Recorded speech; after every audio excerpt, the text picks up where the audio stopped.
Right, to royal matters, and today the King is beginning his annual week-long stay at the Palace of Holyroodhouse. He's accompanied, of course, by the Queen Camilla, who will help her husband celebrate and honour Scottish culture and history.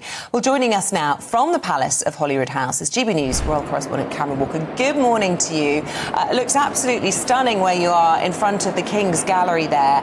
And what a week for royal and Scottish connections, with the opening of Balmoral Castle yesterday, and now the focus very much where you are. The royals really love it north of the border, don't they? Yeah, they certainly do, Isabel. Good morning, and the rain hasn't quite started yet. Hopefully it holds off for the King's arrival later today. It is very much tradition that the monarch spends a week based at the Palace of Holyroodhouse in Edinburgh, the Scottish capital.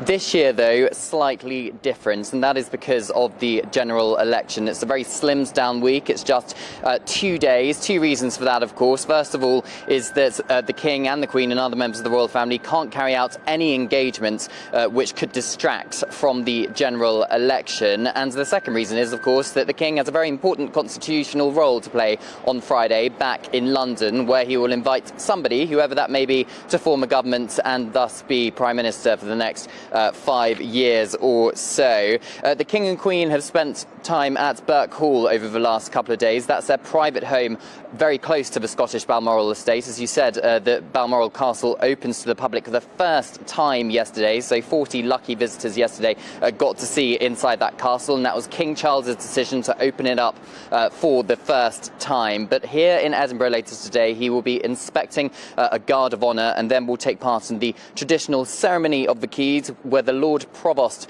of Edinburgh, that's the kind of civic head of the city, traditional role dating back to the 13th century, will offer the King the keys to the city of Edinburgh. His Majesty is also going to be holding an investiture and will be knighting Sir Alexander McCall Smith, the author of Number One Ladies Detective Agency. Sticking with the literacy theme, a big passion of Queen Camilla's, she is going to be hosting a reception inside the palace behind me, a literary reception as well for Scottish authors.